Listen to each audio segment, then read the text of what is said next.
Sürət, diqqətsizlik, qayda pozuntusu. Hər gün yollarda baş verən qəzaların arxasında hansı səbəblər dayanır? Bir anlıq səhv neçə ailənin həyatını alt-üst edir?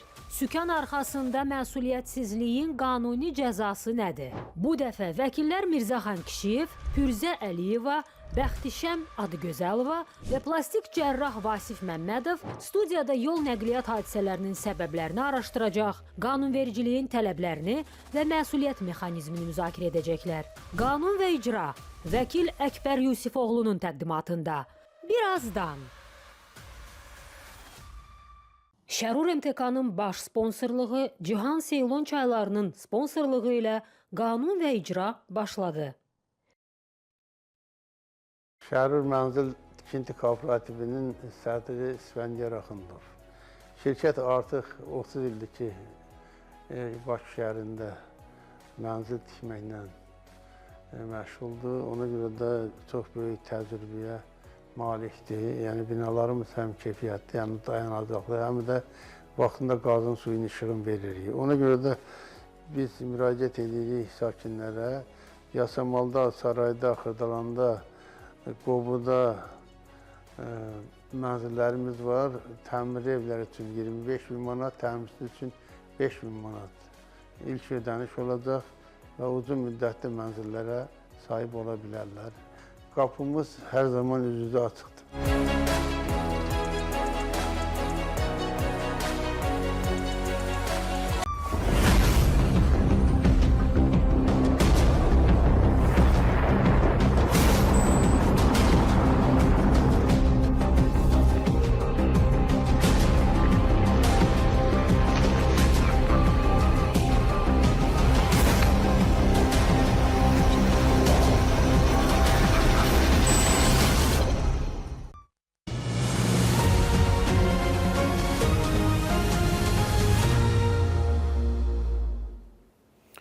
Salam, hörmətli tamaşaçılar, qanun və icra proqramı biz yenə sizinlə. Bugünkü mövzumuz hər bir vətəndaşı maraqlandıran mövzulardan biridir. Bugün cəmiyyətimizdə baş verən irili-xırdalı avtoqəzalarla bağlı fikir mübadiləsi aparmaq üçün çox dəyərli ekspertlər dəvət eləmişik.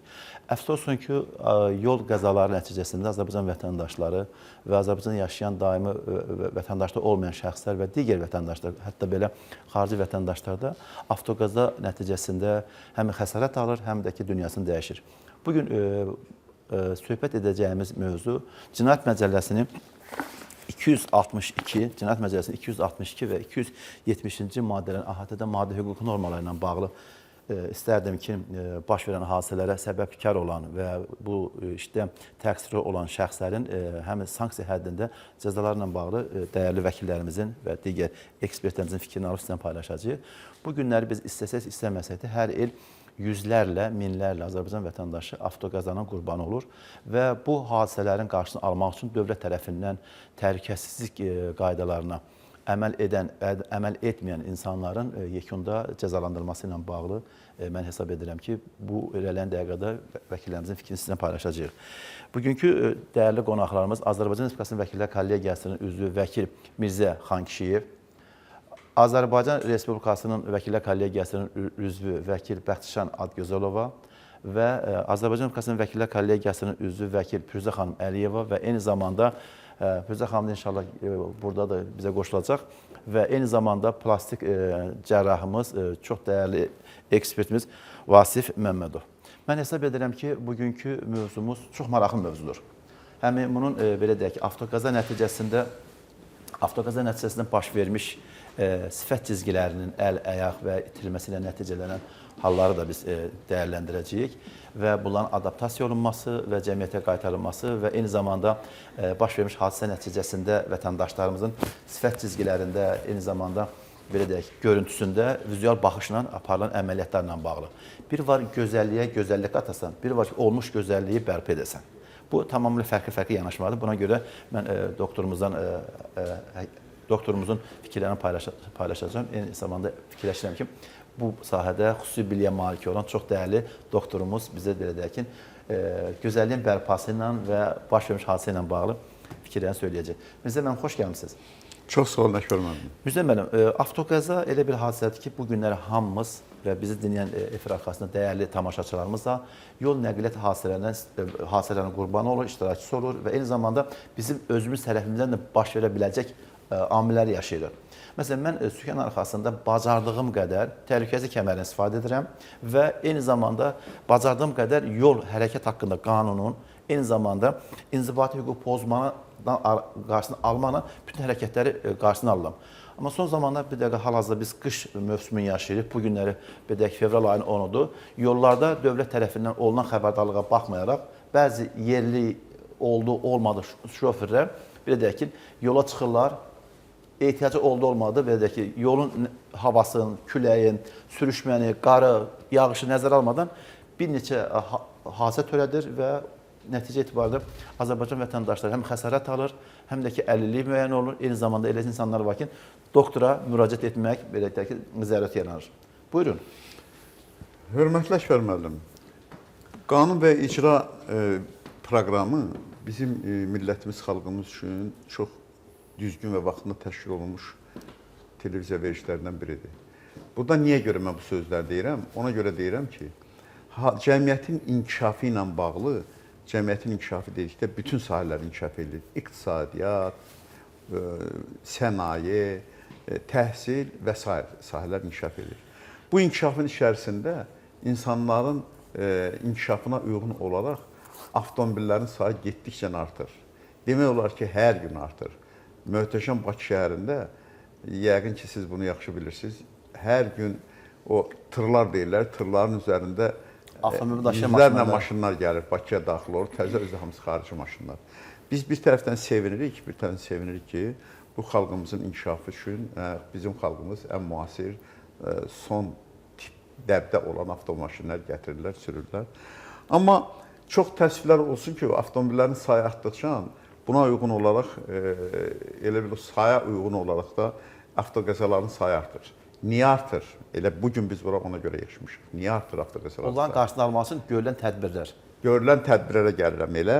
Niyə artır? Ona görə artır ki, bu avtoqəzaların baş verməsi bir hadisədən baş verə bilmir.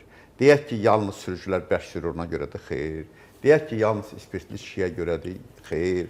Deyək ki, evdə biri öz ailəsi ilə davadalaş edir, şişsi çıxır, maşını bərk sürür, gedir, hadisə törədir. Bütün bunlar bu və ya digər, yaxud trasda, yolda, avtomobil yolunda hər hansı bir çuxurun olması, yaxud bir tilişkəli bir yerin olması təkərə dəyikdə sürətlə, ya orta sürətlə gedən maşın yoldan çıxır, gedir o digər maşına dəyir. Bu amillərin hamısı mövcuddur. Amma bunların əsas başında bir məsələ dayanır. O da sürücü mədəniyyəti məsələsidir. Diqqətsizlik. Sürücü mədəniyyəti elə bir haldır ki, o mədəniyyətdə olan adam heç vaxt spirtli içkiyi içib maşına oturmaz, heç vaxt yüksək sürətlə sürməz. Əgər üzərində sürücülük vəsiqəsi yoxdursa, ondan istifadə eləməz. Yəni, sürməzdən yola çıxmaz. Və digər, yaxud kimləsə mübahisə edib, gəlib dəli kimi maşına oturub bərk sürməz.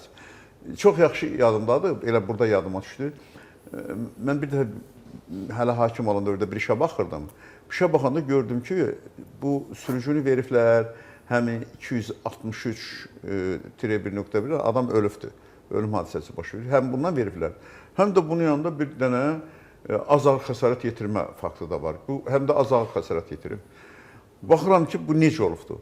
Deməli, günah bunda olmasına baxmayaraq, düşən kimi o birisinin üstünə qışqırır, sörbürlər, qarşılığı dalaşırlar və o birisinə vurur, ağzını burnunu partladır ki, sən niyə günah özündə deyil. Sən niyə elə sürürdün, niyə çıxdın mənim qabama? Sonra araşdırma, yoxlama, istintaq gedir, görürlər ki, günah bunun özündə deyil.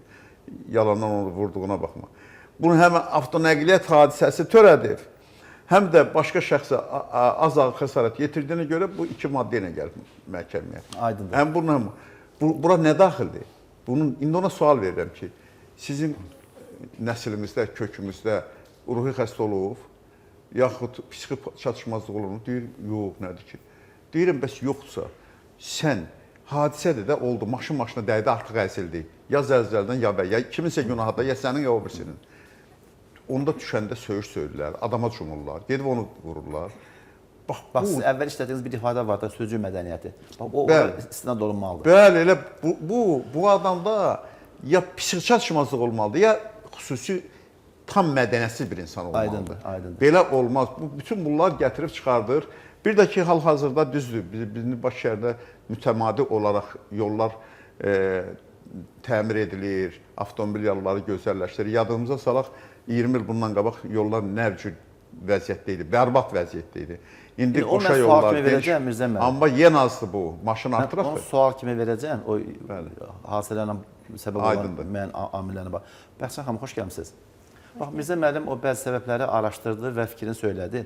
Ümumiyyətlə, qanunvericilikdə 263 və 264-cü maddə var. Hadisənin törədilməsi, ölümün səbəblərinə ağır və hadisə yerindən qaçma. Bununla bağlı. Ümumiyyətlə, bunu xüsusi qeyd etmək istəyirəm ki, Əkbər müəllim həmişə aktual mövzulara toxunur. Bugünkü mövzu olduqca aktualdır. Hər gün sosial şəbəkələrdə, xəbərlərdə yol hadisələri ilə bağlı yol hərəkəti, Hər gün, Bəhsən xanım. nəqliyyat vasitələrinin istismarı qaydalarının pozulması ilə bağlı hadisələrin şahidi oluruq. Vətəndaşlarımız bilmirlər ki, adi bir yol nişanlı hərəkəti qaydasının pozulması nə zaman, hansı məqamda cinayət məsuliyyətinə səbəb olur. Ümid edirəm ki, televiziya qarşısında əyləşən tamaşaçılarımız üçün, sürücülərimiz üçün bugünkü verilişimiz maarifləndirici olacaq və bizi, hər birimizi daha da məsuliyyətli davranmağa təşviq edəcəkdir. Bununla bağlı yol hərəkəti qaydalarında da, cinayət məcəlləsində də xüsusi fəsil ayrılıb, 263, 270-ci maddələri əhatə edir. Həm maddələrdə nə qeyd olunub? Ümumiyyətlə, bu cinayətin obyekti nədir, predmeti nədir, hansı şəxslər subyektidir bu cinayətin? Obyekti elə bu qaydaların təhlükəsizliyini təmin edən ictimai münasibətlər o münasibətlərdir və bunlar daha çox insanların həyatı və sağlamlığı ilə bağlı olduğundan əlavə obyekt kimi də insanların həyatlarıdır, sağlamlığıdır. Bu cinayətlər nəqliyyat vasitələri orada deyildikdə isə mexaniki özü yeriyən nəqliyyat vasitələri nəzərdə tutulur. Subyekti isə 16 yaşına çatan nəqliyyat vasitəsini idarə edən anlaqlı fiziki şəxslərdir cinayət məsuliyyətinə cəlb olunan. Ümumiyyətlə, cinayəti törətdikdən sonra sürücü bütün mümkün tədbirlərin hər birini etməlidir. Belə ki, nə? Təcili yardımı çağırmalı və yaxud da həmin xəstəni zərər çəkmiş şəxsi tibb müəssisəsinə yola salmalı, özü aparmalı. Bu kimi hərəkətləri etməzsə, sizin dediyimiz kimi, təkcə 263-cü maddə ilə məsuliyyətə cəlb olunmayacaq, eyni zamanda 264-cü maddənin məcmu qaydada cinayət məsuliyyətinə cəlb olunacaqdır. Dediyim kimi, əgər bu ümumiyyətlə bu cinayəti törətmiş şəxslər demək olmaz ki, hamısı cinayət məsuliyyətinə cəlb olunacaq. Yəni nəticədən asılı olaraq müəyyən olunur. Məsələn, inzibati məsuliyyət və yaxud da ki, maddi məsuliyyətə səbəb olur, əmlaka zərər vurur. Yəni belə deyək, xəsarətlə nəticələnməyən insan sağlamlığı üçün. Bəli, insan sağlamlığından toqquşmada sığorta və eyni zamanda qarşılıqlı inzibati nəticədən asılı olaraq, məsələsi var. nəticədən asılı olaraq müəyyən olunur ki, bu mülküdür və yaxud da inzibati və yaxud da cinayətdir. Yəni əgər burada xəsarətin dərəcəsi biz bildiyimiz kimi cinayət məcəlləsində 126, 127, 128-ci maddələr mövcuddur ki, sağlamlığa yüngül zərər vurma, az ağır zərər vurma və yaxud da ağır zərər vurma maddələri mövcuddur ki, əgər bunlar nəzərdə tutulmamışdırsa, yəni yüngül xəsarətdirsə, bu zaman cinayət məsuliyyətinə səbəb olmayacaq, inzibati məsuliyyətə səbəb olacaqdır. Az ağır xəsarətdirsə, ağır xəsarətsə, ölümlə nəticələnirsə, artıq bu cinayət məsuliyyətinə səbəb olacaqdır. Və sanksiyasını da qeyd edeyim ki, əgər ölümlə nəticələnirsə, 5 ildən 2 və daha çox şəxsi 5 ildən 10 ilədəkdirsə, müəyyən bir şəxsidirsə 5 ilədək müddətdə azadlıqla məhrum etmə cəzası təyin edilir. Füzə xanım, xoş gəlmisiniz. Çox sağ olun. Füzə xanım, ümumiyyətlə siz də nəqliyyat vasitəsindən istifadə edirsiniz. Elə bura gəlir, hamımız nəqliyyatdan istifadə edir. Bu günləri istəməsə də şəhərdə və şəhər ətrafında tıxaclara rast gəlirik. Bəzi şoförə baxırsan ki, əsəbilik nümayiş etdirir. Və yaxud da belə deyək, dövlət yol polisi tərəfindən müəyyən edilmiş sürət həddini aşırlar. Nəticədə toqquşma nəticəsində insan tələfatlanır, ölümlə nəticələnir.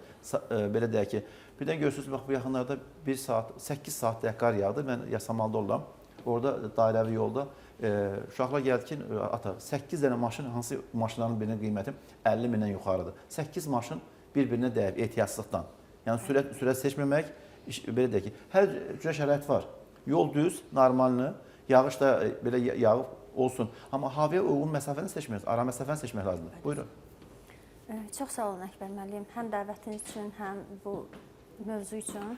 Hörmətli həmkarım qeyd elədiyi kimi, həmişəki kimi aktual mövzuları müzakirə edirik. Qeyd eləmək istəyirəm ki, Azərbaycan Respublikasının Cinayət Məcəlləsində qəzalar, yəni 263-cü və 264-cü maddə bunları tövsif deməli əhatə eləyir. Orada hadisə yerinə yayılma və hadisənin törətmə məsələsi. Amma əsasən bir şey toxunmaq istəyirəm ki, bu cinayətlər düzdür, ehtiyatsızlıqdan törənmiş cinayətlər hesab olunurlar. Cinayətlər kateqoriyası iki cürdür. Qəsdən törənmiş cinayətlər və ehtiyatsızlıqdan törənmiş cinayətlər. Adətən avtoqəzalar ehtiyatsızdan törənmiş cinayətlərdir. Lakin buna baxmayaraq biz adətən maarifləndirməyə çalışırıq. İnsanlara çatdırmalıyıq ki, ehtiyatsızdan törənmiş cinayətlərin özünə görə, nəticəsindən asılı olaraq cəzalar müəyyən olunub. Düzdür, bu bəzi hadisələr var ki, o hadisələr törənən zaman inzibati məsuliyyət də nəzərdə tutulub, amma böyük əksəriyyəti hansı ki biz 263.1-dən danışırıqsa əgər, burada artıq cinayət məsuliyyəti nəzərdə tutulub. Qeyd elədiyiniz kimi, məsələn, elə günü bugün hava şəraiti pisdir. Doğrudan da biz yollarda, məsələn, mən gələndə özüm bir hadisənin şahidi oldum. Sürücülərimizdə yəni nəzarət edilmə, yol qaydalarına riayət etməkdən başqa öz əsəblərinə nəzarət etmək məsələsində elə bilirəm ki, problemlər də var. Həqiqətən biz düzdür, stresli ola bilərik, əsəbi ola bilərik, amma bu o demək deyil ki, yol hərəkəti qaydalarını pozaraq biz öz daxili emosiyalarımızı cilovlamalıyıq. Biz o emosiyaları cilovlamalıyıq ki, qeyd elədiyim kimi cinayət məsuliyyəti cəlb olunanda bir şəxsin artıq o belə deyək də məlumatlarında o qeyd olunur və onun gələcəyi üçün, gələcək onun övladları üçün hər hansı bir qaydada, məsələn, dövlət orqanlarında işləyən övladları, onların ata-ana məlumatları yoxlanılanda artıq onların atalarının və yaxud anaların cinayət məsuliyyətinə cəlb olunması məsələsi nəzərə çarpır. Aydındır. Buna görə də tövsiyə edirəm ki, nəzarət eləsinlər. Hörmətli doktor Vasif müəllim, bax bizim dəyərli ekspertlərimiz baş vermiş hadisə ilə bağlı hüquqi və mənəvi tərəfini izah elədilər. Amma biz bilirik ki, baş vermiş hadisə zamanı yetərincə sifət cizgilərində belə deyək, hadisə zamanı çox eybəcər vəziyyət düşən insanlar var. Travmalılar, məsələn, göz, burun, dodaq, diş, hətta qulaq belə deyək ki, nahiyəni itirən insanlar olur. Onların bərpasına, estetik bərpa ilə bağlı sizin həkim fikrinizi almaq istəyir. Buyurun. Salam, çox sağ olun mənə verilişə dəvət elədiyinizə görə.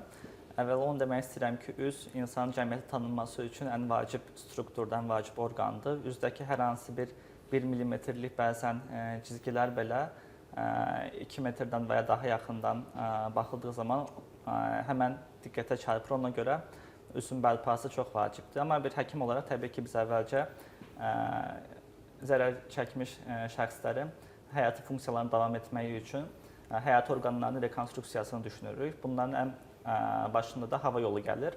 Hava yolu, daha sonra udqunma funksiyası, daha sonra görmə, eşitmə funksiyası kimi həyati vacib funksiyalar gəlir ki, gələcəkdə zərər çəkmiş şəxslərdə bir əlillik və ya əmək qabiliyyəti itirilməsi prosesi baş verməsi. Üzdən əlavə eyni zamanda əldə də yaralanmalar meydana gələ bilir. Əgər xüsusilə də xəstə reanimasiyada və ya intensiv baxım mərkəzindədirsə, çox vaxtı bu əldəki yaralanmalar diqqətdən yayına bilir. Çünki xəstədə daha həyati xəsarətlər meydana gəlmiş olur. Məsəl üçün, ağciyər travması ola bilir və ya qan dövranında kəsinti əmələ gətirən damar yaralanmaları ola bilir. Və bunların təbii ki, bu həyati əhəmiyyət kəsb edən yaralanmaların müdaxiləsi həmən daha acil şəkildə həyata keçirilir və bəzən bu əl yaralanmaları diqqətdən qaça bilər. Amma halbuki əl insan əmək fəaliyyətini məşğul ola bilməsi üçün ən vacib orqandır deyə bilərik. Yəni üz insan cəmiyyəti tanınmağı üçün ən vacib orqandır. Əl isə əmək fəaliyyətini davam etdirə bilməsi üçün ən vacib orqandır. Ona görə də hər iki orqanın bərpası, funksiyalarının rekonstruksiyası çox vacibdir. Üz nahiyəsi üçün deyə bilərəm ki, hava yolu, eşitmə, görmə və udqunma funksiyasından sonra biz üzdəki meydana gələn belə deyim də, toxuma defektlərini aradan qaldırmaq üçün çeşitli əməliyyatlar həyata keçiririk. Və təbii ki, bu artıq estetik əməliyyat sayılmır, bu artıq rekonstruktiv əməliyyat sayılır. Bizim ixtisasımızda da, ixtisasımız tam adı da əslində plastik rekonstruktiv və estetik cərrahiyyə olaraq ifadə edilibdir. Əslində estetik hissəsi bu işin ən sonunda gəlir, ən başında rekonstruktiv əməliyyatlar gəlir. Xüsusilə travma sonrasında meydana gələn toxuma defektlərini aradan qaldırmaq üçün biz çox fərqli rekonstruktiv əməliyyatlar həyata keçiririk. Məsəl üçün, bölgəvi yerlərdən toxuma gətirməklə əlavə olaraq bəzən çənə defektlərində ayaq sümüyündən də toxuma gətirərək çənə sümüyünü bərpa eləməyə çalışırıq. Yəni ki, bu rekonstruktiv cərrahinin ucu bucağı yoxdur. Hər xəstəyə və ya hər zərər çəkmiş şəxsin ehtiyacına uyğun olaraq bədənin fərqli yerlərindən gətirilən toxumalarla o üzvü və əl funksiyasını bərpa eləməyə çalışırıq. Ümumiyyətlə, avtoqəza nəticəsində sifət cizgilərinin bərpası ilə bağlı sizə müraciət edən şəxslər olubmu? Bəli, çox olur. Çox olur. Yəni, biz eyni zamanda maksulofacial cərrahi də həyata keçiririk. Belə deyək də, tamaşaçılar bizi indi seyr edir. Konkret fikrimizi dəqiqləşdirək. Hansı, belə deyək ki, hadisə nəticəsində sifət quruşunun hansı hissələri, konkret göz, burun, dodaq, diş və digər orqanların bərpasına başlayan müraciət edə bilərlər? O çapıqlar da var da, o mənim çapıqlar olur. Bəli, belə deyim. Ən xırda çapıqlardan tutmuş, çənə qırığı, almacıq sümüyü qırığı və ya alın sümüyü qırığı, onun əlavə qulaq yaralanmaları, qulaq qopmaları, burun yaralanmaları, bəzən burnun bir hissəsində toxuma defekti meydana gəlir, yəni toxuma itirilmiş olur, itirilmiş əl funksiyası və itirilmiş barmaqlar üçün də bizə müraciət edə bilərlər. Bəs baş vermiş üzr istəyirəm, bizim bir reklamımız var. Reklama gedək, sonra biz verişimizi davam etdirəcək. Bilirsiniz, bizim Şəhər Mənzil Tikinti Kooperativinin baş sponsorluğunda bizim verişimiz davam edir. Mən hesab edirəm ki, Şəhər Mənzil Tikinti Kooperativində istənilən şəxs hissəsi ödəməyini ev ala bilər. Təmir evlər 25.000 manatdır ilkin ödəniş, təmirsiz evlər 5.000 manatdır təklif olunur bu gündə. Bakı və Bakı ətrafında yüzlərlə, minlərlə hansı ki binalar var ki, biz onların belə deyək ki, təklif edirik. Alqı-satqı zamanı istənilən vəkil və hüquqşünasla gələ bilərsiniz və evin vaxtında ödənişlərini edib uzun müddətli hissəsiz ödəmənin mülkiyyətə sahib ola bilərsiniz. MTK-nın baş sponsorluğu Cihan Seylon çaylarının sponsorluğu ilə qanun və icra reklamlardan sonra davam edəcək. Şərur MTK-nın baş sponsorluğu Cihan Seylon çaylarının sponsorluğu ilə qanun və icra reklamlardan sonra davam edir. Şərur Mənzil Tikinti Kooperativinin sədri İsfəndiyar Axundov. Şirkət artıq 30 ildir ki, Bakı şəhərində mənzil tikməklə məşğuldur. Ona görə də çox böyük təcrübəyə malikdir. Yəni binalarımız həm keyfiyyətli, həm dayanacaqlı, həm də vaxtında qazın suyun işığını veririk. Ona görə də biz müraciət edirik sakinlərə. Yasamalda, Sarayda, Xırdalanda, Qobuda mənzillərimiz var. Təmir evlər üçün 25.000 manat, təmirsiz üçün 5.000 manat ilk ödəniş olacaq və uzun müddətli mənzillərə sahib ola bilərlər. Qapımız hər zaman üz-üzə açıqdır.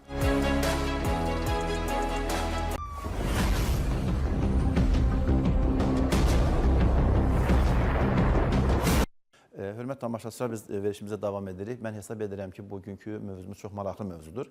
Mən hər bir vəkilə və ekspertlərimizə sualla müraciət etmək istəyirəm. Bugün Bakı şəhərində müəyyən küçələr, müəyyən yollar var ki, vətəndaşlar tərəfindən məhdudlaşdırılır. Belə deyək ki, giriş tablolara qoyulur, kimisi nəsə bastırır, öz maşını, belə deyək ki, ümumi istifadədə olan həyətdir, kimisi gətirib oraya bir dəmir parçası bastırır, kimisi daş qoyur, həyətə girən maşından çox yüksək irəli geri verəndə zərər dəyir. Bax, bununla bağlı istəyirəm fikirlərinizi söyləyəsiniz. Bəli, Əkmər müəllim, doğrudan da bunu yalnız siz yox, bütün vətəndaşlar görürlər. Xüsusilə ara küçələrdə, baxırsan ki, qəşəng asfalt olunub, təmir olub binanın həyəti. Amma görürsən, hər 50 metrdən, 100 metrdən bir ev sahibi gətirib oraya. Zincir bağlayanı var. Zincir bastırıb, zincir bağlayıb. O günlər bir qonşumuz yaşlı qadın vardı. Belə deyək, zincir var idi. 20 metr yeri bir zəbt edib 4 qonşu. Qadının əlində 2 kuluq gəlirdi. And olsun Allah, əyağı o zincirə necə ilişdisə, qadın yıxıldı yerə, üzü başı pis günə qaldı. Artıq bir cərrahlıq oldu da. Bəli. Adətən yerli adamlar onu belə əsaslandırırlar ki, güya avtomaşınlar bərk sürülməsin, həyətdə küçə. Bu tamamilə düzgün deyil. Əksinə, o bastırılmış o yerə turpadır, nə bilim, zəncirdir, nədir? Bunlar sürücüləri çox... Amma qanun deyir ki, yolu yara salan məsuliyyəti var. Çünki yolu yararsız hala salmağın həm məsuliyyəti var, buna həm polis orqanları nəzarət edir, həm də avtomobil agentliyi şəxsən buna cavabdehlik daşıyır ki, çünki pulu onlar xərcləyir, onlar yolu çəkir, dövlətin pulu gedir, büdcədən pul xərclənir. Sən elə təzə salınmış avtomobil bir aydan sonra gəlib avtomobil yolun dağıdırsan, ora bir durba bastırırsan, bununla da ora çəkilmiş xərc də batır. Ona görə də hesab edirəm ki, Avtomobil Nəqliyyatı Agentliyi bu sahədə nəzarəti gücləndirməlidir. Hətta məhəllələrə də müdaxilə eləməlidir. Baxmayın, cəmaət orada kompakt yaşayır. Mütləq qaydada. Bəzən görürsən ki, nədənsə yolun ortasında böyük bir çuxur yaranıbdır. Bu aylarla qalır. O çuxur bir ayın ərzində bəlkə də 7-8 avtoqəzanın baş verməsinin səbəbi olur. Ona görə ki, maşın gəlir, təkər düşür ora. Yəni hamının maşını sazı olmur ki, adamlar var ki, təkərində nasazlıq olur, heç onu hiss eləmir. O düşən kimi də o qırılır, yoldan çıxır, çıxan kimi də gedir o birisinə dəyir. Siz indicə göstərdiniz ki, adi bir yolda 8 maşın bir-birinə dəymişdir. Belə hallar çox olur. Bir nəfər avtoqəza hadisəsi törədən şəxsin günahından görün nə qədər adam zərər çəkir. Ona görə də avtomobil yolların istismarı qaydalarına, onların tənzimləməsi, onlara baxılması, qorunması mən deyərdim ki, kənd yerlərində, xüsusilə Bakı kəndlərinin ərazilərində olduqca zəifdir. Girirsən kəndin arasına girdiğində görürsən 50 yerdə buna rast gəlirsən. Axı bu asfalt təzə çəkilib, dövlət büdcəsindən buna xərc çəkilibdir. Kimsə turba qoyur, kimsə torpaq dökür, kimsə daş dökür. Niyə özbaşınalığa yol verirsiniz? Elə bunun çox vaxt da elə sürücünün əsəbləşdirən hallar da əksəriyyət ki, maşın sürmək də olmur. Sürürsən də bəs sürürsən maşın xarab olur. Yavaş sürürsən, lazım olan yerə gedib çatmırsan. Niyə belə olmalıdır? Ona görə də mən hesab edirəm ki, orada bir az uyğunsuzluq var. Mən bir hadisənin özüm şahid olmuşam. Deməli, bir dəfə öz avtomobilimlə gedirəm. Baxıram ki, yerdə, qabaqda yol hərəkəti nişanı qoymurlar hündür lövhədə. Yəni gözlə görkən qədər. Bu məni çünki nə olsun, o mütləq olmalıdır. Sən demə yerdə işarə var. Mənim qabağımla maşın gedir, o maşın mənə imkan vermir ki, yerdəki nişanı görəm, göstərişi görəm də, yol hərəkəti qaydasını. Qabaqdakı qoymayıblar. Qoymayan da ümumiyyətlə qanunvericidə belədir ki, Mirzə müəllim, burada günah səndədir. Ara məsələ sağınıza yerdəki nişanı görərdim. Burada günah sizdə. Yox, elə deyil. Yol hərəkəti qaydalarına görə nişanın biri düzünə görə, biri başqa cür, biri başqa cürsə, o sürücü özü müəyyənləşdirir. Axı avtomobillər dalbadal gedir. Dalbadal gedəndə sən yerin altındakı nişanı görməyə bilərsən. Ara məsələ saxsan görərsən Mirzə müəllim. Burada sənə razı deyiləm. Ara məsələ saxsan görərsən. Nədən baxsan? Ara məsələ saxlasan görərdin. Xeyr, elə deyil. Ara məsafəni saxlayırsan deyil. Bu mütləq o nişanda olmalıdır. Yolun qırağında, mütləq qaydada. Olmalıdır. Bunun nəticəsində mən yolu düz keçdim. Düz keçəndə qabaqki maşın düzdür. Günah mən demirəm, mən də günah olmalı.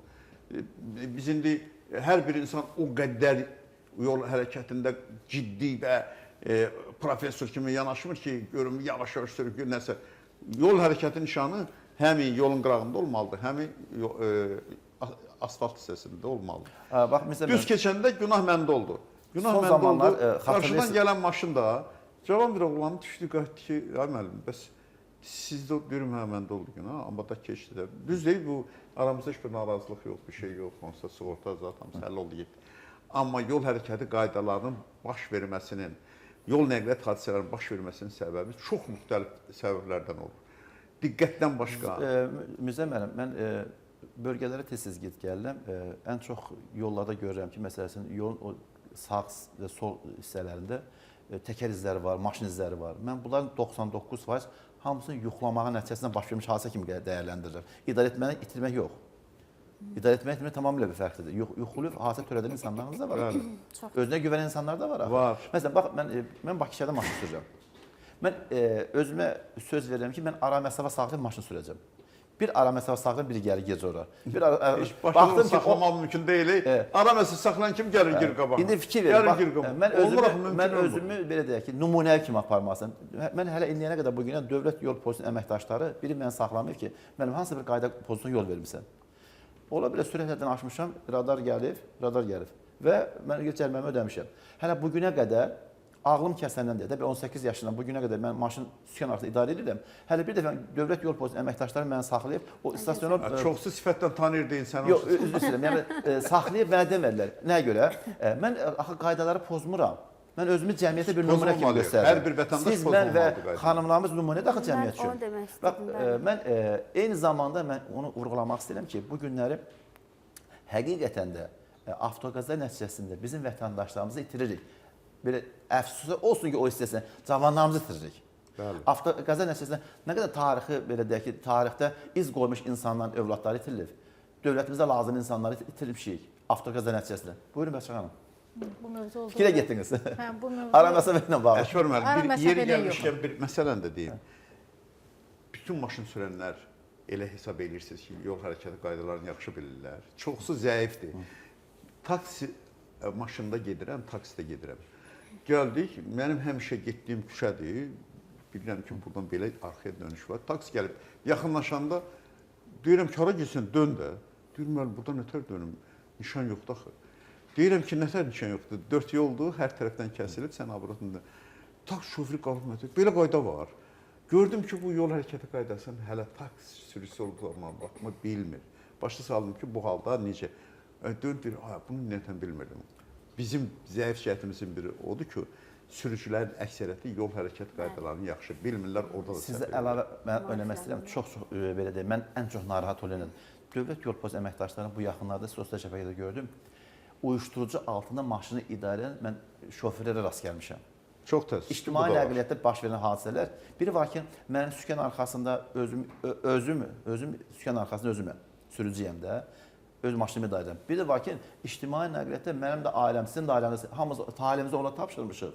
Və o 60, 90, 100 min nəfəri mənzili basana çatdırır. Onların içərisində də yol hərəkət qaydalarını pozub təhlükə yaradan insanlar var. Məni ən çox narahat edən bu günləri sosial şəbəkələrdə Dövlət Yol Polisi əməkdaşlarının adlarını deməyəcəm, bir-iki rayonda sürücünü saxlayıblar. Bu taksi fəaliyyətlə məşğuldur. Bunlar uyuşdurucu altında maşını idarə edir. Var, belələr də var. Bəli. Bu mövzu dediyim kimi mənim üçün olduqca həssas mövzudur. Demək olar ki, çox ailələrdə avtoqəzadan rəhmətə gedənlər çox olub. Mənim də ailəmdə çox sevdiyim insan avtoqəzadan rəhmətə gedib. Ona görə bu mövzu mənim üçün olduqca həssasdır. İndi qayıdıram sizin dediyiniz mövzuya ki, uyuşdurucudan, narkotik vasitələrdən, psixotrop maddələrdən, güclü təsir edən digər maddələrdən Bağımlılıq istifadə. bütün sosial şəbəkədə paylaşılır. Hətta bəzi qardaş kanallarda da göstərilir bunlar. Bəli. Acınacaq Mən vəziyyətdir. özüm də şahid olmuşam. Elə ona görə də sonradan maşın sürməyə qərar vermişəm ki, əgər mən taksidən istifadə edəcəmsə, öz təhlükəsizliyimi, özümü təhlükə altına qoymaq, ondan sonra artıq maşın sürməyə başladım. Burada qeyd edərdim ki, bu 263-1 birinci maddə ilə məsuliyyətə cəlb olunurlar. Onlar həm nəqliyyat vasitəsini idarə etmək hüququ olmayan şəxslər və spirtli içkilərdə, narkotik vasitə, psixotrop maddə, güclü təsirli maddələrdən idarə edən şəxslərdir. Bunlar bu halı da müəyyənləşdirmək subyektiv mülahisələrlə deyil, ekspertin rəyi, tibbi rəyə əsaslanmalıdır. Tibbi rəyi ilə müəyyən olmalıdır. Bundan başqa da nə demək istəyirəm? Əgər bilirik ki, bizdə cəzalar əlavə, əsas və əlavə cəzalar olur. Məsələn, bu cinayətlərlə bağlı, bu nəticələrlə bağlı şəxslər məsuliyyətə cəlb olunurlarsa, əsas cəza ilə yanaşı əlavə cəza kimi nəqliyyat vasitəsini idarə etmə hüququndan məhrum etmə cəzası da təyin olunur. Sürücü hüququna bəli. Sürücü hüququna məhrum etmə Birdən 5 ilə qədər bəli, sürücü hüququna birdən məhrum 5 ilədək müddətdə də təyin olunur. Lakin bəzi hallar var ki, müstəsna hallar var ki, yüngülləşdirici hallar 62-ci maddə tətbiq etməklə həmin maddəni nəqliyyat vasitəsini idarə etmə hüququndan məhrum etməni verməyə də bilərlər. Amma bu maddi hüquq normanın bir üstünlüyü ondan ibarətdir ki, Füzə xanım, baş vermiş hadisə ilə bağlı zərər çəkən şəxslə barışdıqda cinayət məsuliyyətindən azad olunur. Buyurun. Onu demək istirdim mən elə. Deməli, burada zərər çəkənlərin mövqeyi çox əhəmiyyətlidir. Yəni bu cəzalar, bəzi cəzalarda da bu var. Mən hesab edirəm ki, bu əslində çox yaxşıdır. Ona görə ki, qeyd elədiyim kimi bu ehtiyatdan törənmiş cinayətdir. Təbii ki, həmin hadisəni törədən şəxs aydın məsələdir. Amma bunun qəsd formasına mən rast gəlmişəm. Hə, ola bilər, o da çox azlıq təşkil edir. Yəni hesab eləyirəm ki, 100-ün 90-ında bəlkə ola biləcək haldır. Amma böyük əksəriyyət vaxtı, düzdür, biz qeyd eləyirik, şəxs məsuliyyətini dərk eləməlidir, sükan arxasında oturan adam yol nəqliyyat hadisəsi törətməmək üçün qaydaları, qanunları təbii ki, bilməlidir. Amma təəssüflər olsun ki, bəzən ya bu haldan, ya digər hər hansı bir insanlıq halıdır, hər hansı bir səbəbdən nəqliyyat hadisəsi baş verir. Amma burada yaxşı hal odur ki, 263.1-ci hissə olduqda, yəni şəxs əgər deməli şəxsin ölümünə səbəb olmadıqda, bu şəxslər arasında barışıq əldə olunduqda, burada artıq hətta cinayət məsuliyyətindən azad olunma halı var. Bu çox müsbət haldır. Az ağır cinayət olduqda. Bəli, az ağır cinayət olduqda cinayət məsuliyyətindən azad edilir barışdıqda. Barışdıqda tamamilə Olmadığı ziyanı tam təqdirdə, ödədir. bəli, ziyan tam ödədir. Olmadığı halda hətta amnistiya məsələn elan olunub indi respublikamızda, hələ ki deməli tətbiqi davam etdirilir. Bu halda da bu maddələr həmişə tətbiq olunur o maddələr. Yalnız amma şəxsin ölümünə səbəb olduqda zərər çəkmiş şəxsin şikayətçi olmaması lap böyük şərtdir. Ona görə ki, bu halda şəxsi artıq azadlıqdan məhrum etməklə əlaqədar olmayan cəza təyin etmək demək olar ki, mümkünsüz olur. Təbii ki, burada zərərçəkmiş hər hansı bir şəxs həyatından məhrum olunubsa, təbii ki, onun hər zaman, yəni düzdür, bəzən biz praktikada rast gəlirik ki, vətəndaşlar bağışlayırlar bir-birlərini. Çünki onlar hesab edirlər ki, onun da ailəsi var, bu ehtiyatsızlıqdan törənib, o bunu arzu eləməyib. Hadisənin qabağını almalı olduğu halda ala bilməyib. Düzdür, bu ekspertiza halına, ekspertiza təyin olunur, bu hallar mümkün olur. Çünki qanunda göstərilir ki, hadisənin qabağını almağa onun müəyyən qədər texniki cəhətdən imkanı olub, olmayıb, bu hallar müəyyən olunur. Amma hər bir halda qeyd eləmək istəyirəm ki, zərər çəkmiş şəxsin burada barışıq verməsi çox böyük əhəmiyyətlidir. Yəni, mən tövsiyə edirəm insanlara. Az ağır cinayətlər üçün. Az ağır cinayət baş verdikdə cinayət məsuliyyətindən azad məsuliyyətindən belə azad olması etməli məsələsinin qoyulması qanunvericiliyin böyük humanistliyidir. Bəli. Ona görə ki, qeydinə var onlar. Hamısı nəzərdə var. Ona görə ki, ölüm hadisələri əgər tutaq ki, Bakı şəhərində bir ayda 10-15 dənə ölüm hadisəsi baş verirsin. Amma az ağır cinayət yüzlərlə olur. Və bütün bunun istintaqını aparıb vermək, məhkəmələrə lüzumsuz çəkişmələr. Amma qanunvericilik vətəndaşlara qarşı humanist qərar qəbul edir. Belə nəticəyə gəlib ki, əgər vətəndaşlar bir-birindən avtoqəzaya münasibətdə. Ancaq avtoqəzaya münasibətdə barışarsa, dəymiş ziyanlardan götürülərsə, onda cinayət məsuliyyətindən azad olunur. Yəni şəxs heç vaxt cinayət məsuliyyətinə cəlb olunmamış hesab olunur. Biz bayaq mən qeyd eləyirdim bu ilə bağlı. Hörmətli doktor, ümumiyyətlə avtoqəza nəticəsində və yaxud da travma deyək də belə insan var ki, gedir həyatda məsələn alma yığır, nar yığır, orada görsən ki, hansısa bir kol adamın üzünü cızır, xəsarət yetirir. Ümumiyyətlə bax o hadisə baş verən zaman insan sifət quruluşunda, yəni gözlə görkən ən ağır forma keçirmiş adam müddətlə bağlı əməliyyata nə vaxt gələ bilər? Məsələn, adam var ki, uşaqlıqda yıxılır, məsələn, deyək, alnına çapıq var. Artıq yekəlib ərə getmək istəyir, ailə qurmaq istəyir, o çapıq gözlə görkəndir. Onun bərpası mümkünmü və müddətlə bağlı? Belə deyim, bu travmanın növünə görə və olan defektin formasına görə dəyişir. Məsəl üçün, tutaq ki, dediyimiz örnəkdən... Yəni, təcrübədən istəyirəm ki, bir fikir söyləyəsiniz. Bəli. Tutaq ki, uşaq vaxtı yıxılıb da alnında çapıq var. Əgər o çapıq olan yer tikilməyibsə, uşaq vaxtı və genişlənmiş şəkildə yara sağalmağı varsa, onu təzədən biz kəsib götürüb, təzədən tikib o çapığı balacalaşdıra bilirik. Yox, əgər o çapıq tikilibdirsə, amma buna baxmayaraq, belə deyim də, daha qabarıq bir iz varsa və ya daha görünən bir iz varsa, təəssüf ki, buna çox bir şey eləmək mümkün deyil. Onun üçün gərək ilk 6 ay içərisində lazer belə deyim, tədavisi də eləmək lazımdır. Məsəl üçün, yəni ona görə də, yəni bu örnək üzərində getmək istədim ki, hər yaralanmanın tipi, yaralanmaya olunan müdaxilə, xəstənin yaşı hamısı bir faktordur. Xüsusilə avtoqəzalar sonrasında əl yaralanmağı varsa və izolə əl yaralanması varsa, biz onunla təcil əməliyyat alırıq. Yəni bizim həyata keçirdiyimiz təcil əməliyyatların 80-90% əl yaralanmalarıdır. Yəni ki, bunu çox insan bilmir ki, plastik cərrahlar təcili əməliyyat həyata keçirir. Yəni bizi daha çox estetik əməliyyat həyata keçirən cərrahlar olaraq tanıyırlar. Amma halbuki bizim təcili əməliyyatlarımız 80-90% əl yaralanmalarıdır. Yox, əgər əllə yanaşı eyni zamanda başqa həyati orqan yaralanmaları varsa, biz əl əməliyyatlarını bir həftəyə qədər təxirə sala bilirik.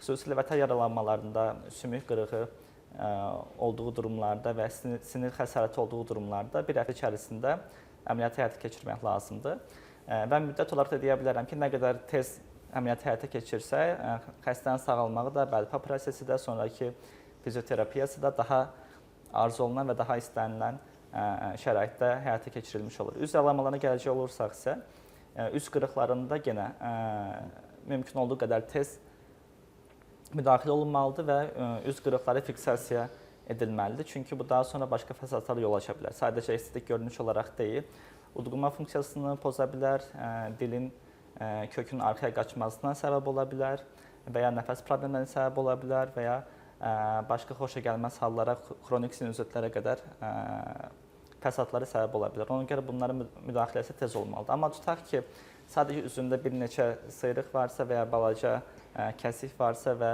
eyni zamanda həyatı təhlükəsi meydana gətirən bir xəsarət varsa, təbii ki, öncəliklə o xəsarətdən aradan qaldırılmağı lazımdır. Daha sonra üzdəki çapıqlar və ya üzdəki belə deyim də xırda izlər və müdaxilə olunmalıdır. Aydındır. Hər birinizə minnətdaram. Çox sağ olun. Bizə ayrılan vaxt yekunlaşmaq üzrədir. Mən buradan efir arxasında plastik əməliyyata ehtiyacı olan şəxslərin gözəlləşməyə və gözəlliyin bərpası ilə bağlı və eyni zamanda sifət cizgilərində hər hansı bir belə qadın kimi, kişi kimi nəsə bir narahat edirsə, bizim çox gözəl doktorumuz Vasif müəllimə müraciət edə bilər, telefonları gedir. Vasif doktor çox gözəl həkimdir, çox dəyərli həkimdir, uzun müddət təcrübəsi olan bir həkimdir. Mən hesab edirəm ki, bugün biz qanun və icra proqramında bacardığımız qədər vaxt baxımından, yəni fikrimiz çatdıra bildik. Hörmətli Əkbər müəllim, bu verilişi siz bu gün qaldırmısınız qanun və icra proqramında.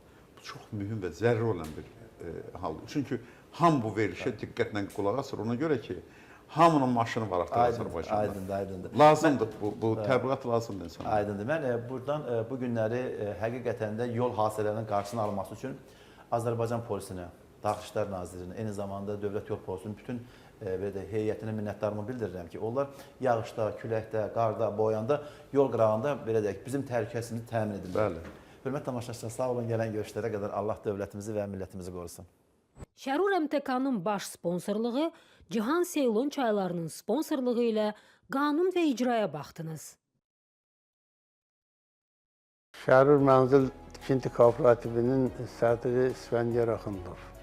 Şirkət artıq 30 ildir ki, Bakı şəhərində mənzil tikməklə məşğuldur. Ona görə də çox böyük təcrübəyə malikdir. Yəni binalarımız həm keyfiyyətli, həm dayanacaqlı, həm də vaxtında qazın suyun işığını veririk. Ona görə də biz müraciət edirik sakinlərə. Yasamalda, Sarayda, Xırdalanda, Qobuda